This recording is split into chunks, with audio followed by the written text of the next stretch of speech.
ಬಹುಶಃ ನನಗೆ ಈ ಸಿನಿಮಾದಲ್ಲಿ ಸಿಕ್ಕಂಥ ಎಕ್ಸ್ಪೀರಿಯನ್ಸು ನನ್ನ ಇಷ್ಟ ಜೀವನದ ಚಿತ್ರ ಜೀವನದಲ್ಲಿ ನಾನು ಸಿಗಲಿಲ್ಲ ಅಂತ ಹೇಳ್ತೀನಿ. ಅಷ್ಟು ವಿಶೇಷವಾದಂಥ ಒಂದು ಅನುಭವವನ್ನು ಈ ಚಿತ್ರ ತಂದುಕೊಟ್ಟಿದೆ.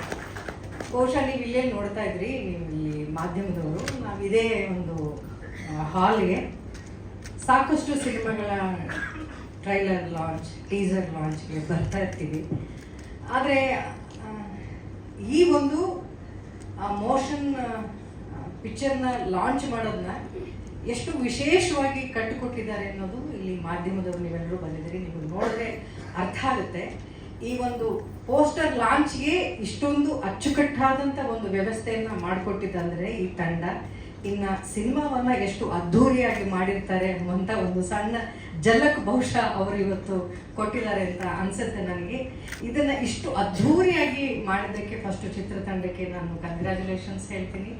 ಇದನ್ನ ನನಗೇನು ಹೊಸದಲ್ಲ ಸರ್, ನಾನು ಸಿನಿಮಾದಲ್ಲಿ ಬಹಳ ದಿನಗಳ ಕಾಲ ಈ ತಂಡದಲ್ಲಿ ಕೆಲಸ ಮಾಡಿರೋದ್ರಿಂದ ನನಗೆ ಇದು ತುಂಬಾ ಸರ್ಪ್ರೈಸಿಂಗ್ ಅಂತ ಅನ್ಸಲ್ಲ. ಇಷ್ಟೇನಾ ಅಂತ ಅನ್ಸುತ್ತೆ, ಬಿಕಾಸ್ ಅವ್ರಿಗಿರುವಂಥ ಕಲ್ಪನಾ ಶಕ್ತಿ ಇನ್ನೂ ತುಂಬ ತುಂಬ ತುಂಬ ದೊಡ್ಡದಿದೆ. ಆ ಮಟ್ಟಕ್ಕೆ ಈ ಸಿನಿಮಾ ಅವ್ರನ್ನ ತಗೊಂಡು ಹೋಗ್ಲಿ ಅನ್ನೋದಷ್ಟೇ ನನ್ನ ಹಾರೈಕೆ ಅವರಿಗೆ ಹೇಳ್ತೀನಿ. ಇನ್ನೂ ಈ ಪ್ರೋಗ್ರಾಮ್ ಶುರು ಆಗ್ತಿದ್ದಂಗೆ ಇಲ್ಲಿ ವಾದ್ಯ ವೃಂದದವರಿದ್ರು, ನಿಮಗೆ ದೊಡ್ಡ ಚಪ್ಪಾಳೆ ಬರಲೇಬೇಕು. ಯಾಕೆಂದ್ರೆ ಅಲ್ಲಿ ಪಕ್ಕದಲ್ಲಿ ಕುತ್ಕೊಂಡು ಮ್ಯೂಸಿಷಿಯನ್ಗೆ ಕರೆಕ್ಟಾಗಿ ಯಾರಾದರೂ ಗಣ್ಣೀರು ಎದ್ದು ಬಂದರೆ ಅವ್ರು ಮಾತಾಡೋಕೆ ಮುಂಚೆ ಅದನ್ನು ಆಫ್ ಮಾಡಬೇಕು ಅಂತಲೂ ಗೊತ್ತಾಗಲ್ಲ. ಆದರೆ ನೀವು ಅದನ್ನು ಲೈವ್ ಆಗಿ ಎಷ್ಟು ಅದ್ಭುತವಾಗಿ ನುಡಿಸಿದ್ರಿ, ಗಂಡಿಗೆ ಬರಬೇಕಾದ್ರೆ ನುಡಿಸ್ತಾ ಇದ್ರಿ, ಅವ್ರು ಮಾತಾಡ್ಬೇಕಾದ್ರೆ ನಿಲ್ಲಿಸ್ತಾ ಇದ್ರಿ. ನಿಮಗೆ ತುಂಬ ದೊಡ್ಡ ಚಪ್ಪಾಳೆಯನ್ನು ಕೊಡ್ತೀನಿ. ಜೊತೆಗೆ ನಾವು ಮಂಗಳೂರು ಕಡೆ ಅಥವಾ ಯಾವುದೇ ಒಂದು ಕಾರ್ಯಕ್ರಮ, ಸಾಂಸ್ಕೃತಿಕ ಕಾರ್ಯಕ್ರಮ ಅಂತಂದರೆ ಅಲ್ಲಿ ಹುಲಿಗಳು ಡ್ಯಾನ್ಸ್ಗಳು ನೋಡಿ ನಮ್ಗೆ ಅಭ್ಯಾಸ ಇತ್ತು ಸರ್. ನಿಜವಾಗ್ಲೂ ನಾನು ಲೈವ್ ಆಗಿ ಗಂಡು ಹುಲಿಗಳ ಡ್ಯಾನ್ಸಲ್ಲಿ ಮಾತ್ರ ನೋಡಿದ್ದೀನಿ. ಫಸ್ಟ್ ಟೈಮ್ ಸರ್ ನೀವು ಹೆಣ್ಣು ಹುಲಿಗಳನ್ನ ಕರ್ಕೊಂಡು ಬಂದಿದ್ದು ಸ್ಟೇಜ್ ಮೇಲೆ. ಆ ತಂಡ ಅಂತೂ ಎಕ್ಸ್ಟ್ರೀಮ್ಲಿ ಸೂಪರ್ವ್ ಆಗಿ ಮಾಡಿದ್ರು. ನಿಜವಾಗ್ಲೂ ಹೆಣ್ಣು ಮಕ್ಕಳಿಗೆ ಎಷ್ಟು ಶಕ್ತಿ ಇದೆ ಅಂತ ಹುಲಿಗಳಾಗಿ ಕೂಡ ಡ್ಯಾನ್ಸ್ ಮಾಡಿ ತೋರಿಸ್ಬಿಟ್ರು. ಎಕ್ಸ್ಟ್ರಾಡಿನರಿ ಟ್ಯಾಲೆಂಟು, ಶಕ್ತಿ ಇತ್ತು ಆ ಹೆಣ್ಮಕ್ಳಿಗೆ. ಆ ಹೆಣ್ಮಕ್ಳಿಗೆ ನನ್ನ ಕಡೆಯಿಂದ ದೊಡ್ಡ ಚಪ್ಪಾಳೆ ನಾನು ಹೇಳ್ತೀನಿ. ಆ ಮಗು ಕೂಡ ಎಷ್ಟು ಮುದ್ದಾಗಿ, ಆ ಎನರ್ಜಿ, ವಾವ್, ಇಟ್ಸ್ ಸೂಪರ್ಬ್. ನೀವು ಹೇಗೆ ಇದನ್ನ ತುಂಬ ವಿಶೇಷಗಳನ್ನ ಈ ಕಾರ್ಯಕ್ರಮಗಳು ನೋಡ್ತಾ ಇದ್ದೀರೋ, ಸಿನಿಮಾನೂ ಕೂಡ ಅಷ್ಟೇ ವಿಶೇಷವಾದಂಥ ಹಲವಾರು ವಿಚಾರಗಳನ್ನ ಈ ಸಿನಿಮಾಗಳಲ್ಲಿ ತಗೊಂಡು ಬಂದಿದ್ದಾರೆ ಸುಧೀರ್ ಸರ್. ಆಗಲೇ ಭವ್ಯ ಮೇಡಮ್ ಅವ್ರು ಹೇಳ್ತಾ ಇದಕ್ಕೆ 3 ಶಕ್ತಿ ಅಂತ ಹೇಳಿದ್ರು. ಅದು ತ್ರಿವಿಕ್ರಮ್ ಸರ್, ನಿರ್ದೇಶಕರಾದಂಥ ಸುಧೀರ್ ಅವರು ಮತ್ತು ವಿದ್ಯಾಧರ್ ಅವರು. ಹೌದು, ಈ ಸಿನಿಮಾವನ್ನು ಕಟ್ಟಿಕೊಡುವಂಥದ್ದು ಅಷ್ಟು ಸುಲಭವಾದ ಕೆಲಸ ಆಗಿರಲಿಲ್ಲ. ಒಬ್ಬ ನಿರ್ದೇಶಕನಾಗಿ ಬರೀ ಒಂದು ಸಿನಿಮಾ ಕಥೆಯನ್ನು ಜನರಿಗೆ ತರೋ ದೃಷ್ಟಿಯಲ್ಲಿ ಮಾತ್ರ ಅವರು ಈ ಸಿನಿಮಾದಲ್ಲಿ ಕೆಲಸ ಮಾಡಲಿಲ್ಲ. ಅವ್ರು ತಗೊಂಡಂಥ ಈ ವಿಚಾರ ಇದೆಯಲ್ಲ, ಈ ಕೊರಗಜ್ಜನ ಕಥೆನೇ ಆರಿಸ್ಕೊಂಡಿದೆಯಲ್ಲ, ಅದೊಂಥರ ಏನು ಹೇಳಿ, ಬಹುಶಃ ಹೀಗೆ ಹೇಳಿದ್ರೆ ಅದು ತಪ್ಪಾಗಲ್ಲ ಅಂತ ನನಗನ್ಸುತ್ತೆ. ತುಂಬ ರಿಸ್ಕು ಅಂತ ನನಗನ್ಸಿತ್ತು. ಯಾಕಂದರೆ ತುಂಬ ಈ ಸಿನಿಮಾಗಳು ಯಾರೋ ಮಾಡೋಕ್ಕೆ ಶುರು ಮಾಡ್ತಿದ್ರು, ಅವ್ರ ಕೈಗೆ ಅದು ಮಾಡೋಕ್ಕೆ ಆಗ್ತಾ ಇರಲಿಲ್ಲ. ಸಾಕಷ್ಟು ಕಾಂಟ್ರವರ್ಸಿಗಳು ಈ ಸಿನಿಮಾ ಬಗ್ಗೆ, ಮಾಡಬೇಕಾ ಮಾಡಬಾರ್ದಾ, ಹಲವಾರು ಸಂಸ್ಕೃತಿಗಳು ಹೀಗೆ ತೋರಿಸ್ಬೋದಾ, ಈ ರೀತಿ ಇರುವಂಥ ವಿಚಾರವನ್ನು ಯಾರು ಸಾಮಾನ್ಯವಾಗಿ ಕೈಗೆ ಎತ್ಕೊಳ್ಳಲ್ಲ. ಆ ಥರದ್ದು ಒಂದು ಪ್ರಾಜೆಕ್ಟನ್ನು, ಬಹುಶಃ ಆ ಥರದ ಒಂದು ಪ್ರಾಜೆಕ್ಟನ್ನು ಕೈಗೆತ್ಕೊಂಡು ಶೂಟಿಂಗಲ್ಲೂ ಕೂಡ ಅಷ್ಟೇನು ಸುಲಭವಾಗಿ ಶೂಟಿಂಗ್ ನಡೆದಿಲ್ಲ ಈ ಸಿನಿಮಾ. ನಾನು ಸುದೀರ್ಘವಾದಂಥ ಸಮಯ ಇವರ ತಂಡದೊಟ್ಟಿಗೆ ನಾನು ಕಾಲ ಕಳೆದಿದ್ದೀನಿ. ಅಲ್ಲಿ ಬಂದಂಥ ಅಡಚಣೆಗಳು ಎಲ್ಲವೂ ಸರಿಯಾಗಿದೆ. ಪ್ರೊಡ್ಯೂಸರ್ ದುಡ್ಡು ಕೊಟ್ಟಿದ್ರು, ಡೈರೆಕ್ಟ್ರು ಕರೆಕ್ಟಾಗಿ ಇದೊಂದು ಇವೆಂಟಲ್ಲಿ ಇಷ್ಟು ಚೆನ್ನಾಗಿ ಮಾಡಿದ್ದಾರೆ ಅಂದರೆ ಒಂದು ಶೂಟಿಂಗ್ನ ಚೆನ್ನಾಗಿ ಮಾಡಲ್ವ ಅವರು. ಅವೆಲ್ಲವೂ ಕೂಡ ಮಾಡಿದ್ರು ಕೂಡ ಏನೋ ಒಂದು ತೊಂದರೆ ಆಗ್ತಾ ಇತ್ತು. ಮತ್ತೇನೋ ಆ ಶೂಟಿಂಗ್ನ ಮತ್ತೆ ಆರಾಮ್ಸೆ ಶೂಟಿಂಗ್ ಮುಗಿಸ್ಕೊಂಡು ಬರ್ತಾ ಇದ್ವಿ. ಈ ಥರದ ಹಲವಾರು ಸಂದರ್ಭಗಳಲ್ಲಿ ನಾನು ಪ್ರತ್ಯಕ್ಷವಾಗಿ ನೋಡಿದ್ದೀನಿ. ಸಿನಿಮಾ ಮುಗಿದ ಮೇಲೂ ಕೂಡ ತೆರೆಗೆ ತಗೊಂಡು ಬರೋಕ್ಕೆ ಸರ್ 1-2 ವರ್ಷ ಆಗಿರ್ಬೋದಾ, 1.5 ವರ್ಷ ಆಗಿರ್ಬೋದಾ. ಸಿನಿಮಾ ಮುಗಿದ್ರೂ ಕೂಡ ಅವ್ರಿಗೆ ಅದನ್ನ ಪರೀಕ್ಷೆ ಅಂತ ಹೇಳೋ, ಸವಾಲು ಅಂತ ಹೇಳೋ ನನಗೆ ಗೊತ್ತಾಗ್ತಾ ಇಲ್ಲ. ಆ ಪ್ರತಿ ಒಂದು ಹಂತದಲ್ಲೂ ಅವ್ರಿಗೆ ಕಷ್ಟಗಳು ಬರ್ತಾ ಇತ್ತು, ಆದರೆ ಆ ಕಷ್ಟಗಳಿಂದ ಅವರು ಪಾರಾಗಿ ಅದು ಹೇಗೂ ಮಾಡಿ ಅದನ್ನು ನಿಭಾಯಿಸ್ಕೊಂಡು ಬರ್ತಾ ಇದ್ರು. ಬಹುಶಃ ಕಷ್ಟಗಳು ಕೊಟ್ಟಿದ್ದು ನಿಮ್ಮ ಸಾಮರ್ಥ್ಯಕ್ಕೆ ಒಂದು ಸವಾಲು ಅಂತ ನನಗೆ ಅನಿಸುತ್ತೆ ಸರ್. ಅದನ್ನು ಜಯಿಸ್ಕೊಂಡು ಬಂದಿತ್ತು ಆ ಕೊರಗಜ್ಜನ ಆಶೀರ್ವಾದ ಅಂತ ನನಗೆ ಅನಿಸುತ್ತೆ. ಅಷ್ಟು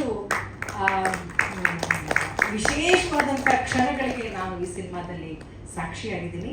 ಆಮೇಲೆ ನಾವೆಲ್ಲರೂ ಸಿನಿಮಾದಲ್ಲಿ ನೋಡಿರೋ ಹಾಗೆ ಈ ಪ್ರಾಂತ್ಯದ ಗುಳಿಗ, ಕೊರಗಜ್ಜ, ಹಲವಾರು ದೇವರುಗಳು ಬರೋದನ್ನ ಎಲ್ಲರೂ ನೋಡಿದ್ದಾರೆ. ಆದರೆ ನಾನು ಇದನ್ನು ಸ್ವಲ್ಪ ಈ ಸಿನಿಮಾ ಶೈಲಿಯಲ್ಲಿ ಹೇಳಬೇಕು ಅಂತಂದರೆ, ಸುಧೀರ್ ಅಥವರಿದ್ದಾರಲ್ಲ, ಅವ್ರ ಮೈ ಮೇಲೆ ಪಂಜುರ್ಲಿ ತಾಯಿ ಬಂದಿದ್ಲು, ಬೈರಕ್ಕೆ ಬಂದಿದ್ಲು. ಅಲ್ಲಿ ಸಿನಿಮಾದಲ್ಲಿರುವ ಎಷ್ಟು ಪಾತ್ರಗಳಿದೆಯೋ ಅಷ್ಟು ಪಾತ್ರಗಳು ಅವ್ರ ಮೈ ಮೇಲೆ ಬಂದೋಗಿತ್ತು ಸರ್. ಯಾಕಂದರೆ ಪ್ರತಿ ಸರಿ ನಾವು ಆ್ಯಕ್ಟರ್ಸ್ಗಳು ಆ್ಯಕ್ಟ್ ಮಾಡ್ಬೇಕಾದ್ರೆ ಪ್ರತಿಯೊಂದು ಪಾತ್ರವನ್ನು ಆ್ಯಕ್ಟ್ ಮಾಡಿ ತೋರಿಸಿದಂಥ ಅತ್ಯಂತ ವಿಶೇಷವಾದ ನಿರ್ದೇಶಕರ ಸಾಲಲ್ಲಿ ನೀವೊಬ್ಬರು ನಿಲ್ತೀವಿ.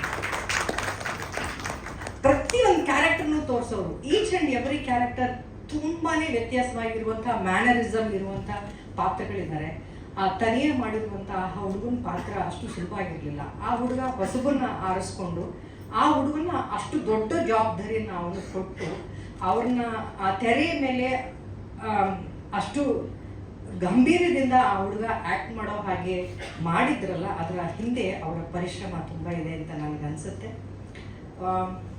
ಒಟ್ಟಾರೆ ನಾನೊಬ್ಬ ಕಲಾವಿದೆಯಾಗಿ ನನ್ನ ಈ ಥರದ ಒಂದು ಅವಕಾಶ ಅಥವಾ ಸಿನಿಮಾ ಅವಕಾಶ ಸಿಕ್ಕೋದು ಅದು ನಮ್ಮ ತಂದೆ ತಾಯಿ ಮಾಡಿರುವಂಥ ಕಲಾ ಸೇವೆ. ಈ ಥರದ ಒಂದು ಪಾತ್ರ ಸಿಗ್ತಾ ಇರೋದು ಕೊರಗಜ್ಜನ ಸಾಕು ತಾಯಿ ಪಾತ್ರ ಸಿಕ್ಕಿದ್ದು ಬಹುಶಃ ಅಜ್ಜನ ಆಶೀರ್ವಾದ ಅಲ್ಲದೆ ಬೇರೆ ಏನೂ ಆಗಿರ್ಲಿಕ್ಕೆ ಸಾಧ್ಯ ಇಲ್ಲ. ಅದಕ್ಕೆ ನಾನು ತುಂಬ ದೊಡ್ಡ ಪುಣ್ಯ ಮಾಡಿದ್ದೀನಿ ಅಂತ ನನಗೆ ಅನಿಸುತ್ತೆ ಈ ಥರದೊಂದು ಪಾತ್ರಗಳು ನಮಗೆ ಸಿಕ್ಕೋದಕ್ಕೆ. ಜೊತೆಗೆ ನನಗೆ ಒಬ್ಬ ಕಲಾವಿದೆಯಾಗಿ ತುಂಬ ಚಾಲೆಂಜಿಂಗ್ ಆಗುವಂಥ, ಕಲಿಯೋಕ್ಕೆ ಬಹಳಷ್ಟು ಅವಕಾಶ ಸಿಗುವಂಥ ಹಲವಾರು ಸಂದರ್ಭಗಳನ್ನು, ಸನ್ನಿವೇಶಗಳನ್ನು ನಿರ್ದೇಶಕರು ಈ ಸಿನಿಮಾದಲ್ಲಿ ನನಗೆ ಕಟ್ಟಿಕೊಟ್ಟಿದ್ದಾರೆ. ಒಬ್ಬ ಕಲಾವಿದೆಯಾಗಿ ನಾನು ಬೆಳೆಯೋದಕ್ಕೆ ಈ ಸಿನಿಮಾ ನನಗೆ ತುಂಬ ದೊಡ್ಡ ಅವಕಾಶ ಸಿಕ್ಕಿದೆ. ಇಲ್ಲ ಸರ್, ಅದೆಲ್ಲ ಹೇಳ್ತಾರಲ್ಲ, ಒಂದೊಂದು ಪರೀಕ್ಷೆಯಲ್ಲೂ ಕೂಡ ನಾವು ಉತ್ತಮವಾಗಿ ಬರೆದ್ರೆ ಮಾತ್ರ ಇನ್ನೊಂದು ಗ್ರೇಡ್ ನಾವು ಹೋಗೋಕೆ ಸಾಧ್ಯ ಅಂತ. ಇಲ್ಲ, ಸನ್ನಿವೇಶಗಳು ತುಂಬಾ ಚೆನ್ನಾಗಿ ಕಟ್ಕೊಟ್ಟಿದ್ರಿ ಸರ್. ನಮ್ಗೆ ನಿಜಕ್ಕೂ ಆ ಸನ್ನಿವೇಶಗಳನ್ನೆಲ್ಲ ನೀವು ಕೊಡುವಾಗ ನನ್ನ ಕೈಲಿ ಮಾಡೋಕ್ಕಾಗುತ್ತೆ ಅಂತ ನಾನು ಅನ್ಕೊಳ್ಳೇ ಇಲ್ಲ. ನೀವು ಕೊಟ್ಟಂತ ಒಂದು ಕಾನ್ಫಿಡೆನ್ಸ್ ನನಗೆ, ಆಮೇಲೆ ನೀವು ಆ ಕಥೆನ ನಾನು ನರೇಟ್ ಮಾಡಿದಂಥ ರೀತಿ ಬಹುಶಃ ಅಜ್ಜನ ಆಶೀರ್ವಾದ. ಕೆಲವು ಸನ್ನಿವೇಶಗಳಲ್ಲಿ ನಾನು ಆ್ಯಕ್ಟ್ ಮಾಡೋಕ್ಕಾಯ್ತು ಅಂತ ಹೇಳ್ತೀನಿ. ಅಷ್ಟು ಮಾತ್ರ ಹೇಳ್ತಾ ಇನ್ನೂ ತುಂಬ ಇವೆಂಟ್ಗಳು ಮಾಡ್ತಾರೆ ಅಂತ ನನಗೆ ಅನಿಸುತ್ತೆ ಚಿತ್ರತಂಡ. ಇನ್ನೂ ಸಾಕಷ್ಟು ಈ ವಿಚಾರಗಳ ಬಗ್ಗೆ, ವಿಸ್ಮಯಗಳ ಬಗ್ಗೆ ಮಾತಾಡೋದಿದೆ. ಒಟ್ಟಾರೆ ಒಬ್ಬ ಕಲಾವಿದೆಯಾಗಿ ನಾನು ಅತ್ಯಂತ ಶ್ರದ್ಧೆಯಿಂದ, ತುಂಬ ಪ್ರೀತಿಯಿಂದ, ಗೌರವದಿಂದ ಈ ಸಿನಿಮಾದಲ್ಲಿ ನಾನು ಆ್ಯಕ್ಟ್ ಮಾಡಿದ್ದೀನಿ. ಇಂಥ ಒಂದು ಪಾತ್ರ ಕೊಟ್ಟಿದ್ದಕ್ಕೆ ತ್ರಿವಿಕ್ರಮ್ ಸರ್ ನಿಮಗೆ ತುಂಬ ಧನ್ಯವಾದಗಳು. ಡೈರೆಕ್ಟರ್ ಸರ್ ನಿಮಗೂ ಕೂಡ, ವಿದ್ಯಾಧರವರೇ ತುಂಬ ಪ್ರೀತಿಯಿಂದ ನೋಡ್ಕೊಂಡಿದ್ದೀರಿ ನಮ್ಮನ್ನು ಸೆಟ್ನಲ್ಲಿ, ತುಂಬ ಥ್ಯಾಂಕ್ಸ್. ಎಲ್ಲ ಪಾಸಿಟಿವ್ ಆದರೆ ನೆಗೆಟಿವ್ ಇದೆ ಸರ್. ಏನು ಸರ್ ಹೇಳ? ನೆಗೆಟಿವ್ ಅಂತ ಏನಿಲ್ಲ ಸರ್, ನಾವು ಎಷ್ಟು ಕಷ್ಟಪಟ್ಟಿದ್ದೀವಿ ಅಂತ ಹೇಳ್ತೀನಿ. ಬಹುಶಃ ಎಲ್ರಿಗೂ 9 ರಿಂದ 6 ಗಂಟೆವರೆಗೂ ಕೆಲಸ ಮಾಡಿ ಎಲ್ಲರಿಗೂ ಗೊತ್ತು ಅಲ್ವಾ ಸರ್. ನಾವು ಈ ಸಿನಿಮಾದಲ್ಲಿ ನಿಮಗೆ ಕಲ್ಪನೆನೂ ಮಾಡ್ಲಿಕ್ಕೆ ಸಾಧ್ಯ ಇಲ್ಲ. ನಾವು ಸತತವಾಗಿ, ನಾನು ಅಂದರೆ ನನ್ನ ಜೊತೆ ಚಿತ್ರತಂಡ ಇತ್ತು, ಸತತವಾಗಿ 28 ಅವರ್ಸ್ ಕಂಟಿನ್ಯೂಸ್ ಆಗಿ ಆ್ಯಕ್ಟ್ ಮಾಡಿರುವಂಥ ಇತಿಹಾಸ ಇದೆ ಈ ಸಿನಿಮಾಗೆ. ನನಗೆ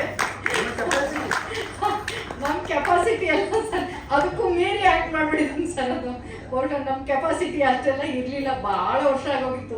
ತುಂಬ ಚಿಕ್ಕ ಹುಡುಗಿಲಿ ಬೆಳಗ್ಗೆ 9 ಗಂಟೆಯಿಂದ ರಾತ್ರಿ ಎಲ್ಲ ಶೂಟ್ ಮಾಡಿ ಬೆಳಗಿನ ಜಾವ 6 ಗಂಟೆಗೆ ಪ್ಯಾಕಪ್ ಮಾಡ್ತಾ ಇದ್ರು. ಆದರೆ ಬೆಳಗ್ಗೆ 5 ಗಂಟೆಗೆ ಎದ್ದವರು ರಾತ್ರಿ ಎಲ್ಲ ಶೂಟ್ ಮಾಡಿ, ಅದು ಕೊರಗಜ್ಜನ ತುಂಬ ವಿಶೇಷವಾದಂತಹ ಒಂದು ಸನ್ನಿವೇಶ. ನಮಗೆ ನಿಜವಾಗ್ಲೂ ಆಯಾಸ ಆಗಿರೋದೇ ಗೊತ್ತಾಗ್ಲಿಲ್ಲ. ಸೂರ್ಯ ಉದಯ ಆದಮೇಲೆ ನಮಗೆ ಗೊತ್ತಾಗಿದ್ದು ಅಯ್ಯೋ ಇಷ್ಟೊತ್ತು ಆಗೋಗಿದೆಯಾ ಅಂತ.